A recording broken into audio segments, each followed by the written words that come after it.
वफाकी वज़ीर इत्तलात अता तारड़ ने आगाह किया है कि भारत ने पाकिस्तान को पानी की फराहमी ताहाल बंद नहीं की। भारत के पास पानी रोकने की सलाहियत ही नहीं। बरतानवी टीवी को इंटरव्यू में अता तारड़ ने कहा कि किसी गिरोह ने पहलगाम वाक़े की जिम्मेदारी कबूल नहीं की। भारत ने बगैर सबूत पाकिस्तान पर इल्ज़ामात आयद किए। 7 लाख फौज की मौजूदगी में पहलगाम वाक़या भारतीय सिक्योरिटी नाकामी है।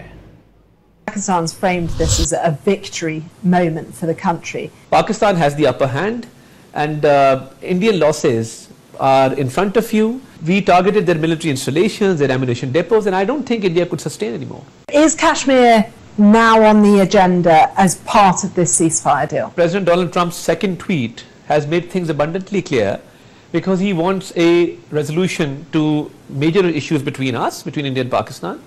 And he has specifically mentioned Kashmir, that he would like to settle. That Indus treaty. India has not stopped the water yet, and they don't have the capacity to stop that water. So I think legally our case is very strong, and we obviously won't let India deny the right of water to our people without substantiating your arguments, because we are fighting these terrorists day and night. We've offered an investigation, they have nothing to say. And since the ceasefire has been reached and things are moving forward,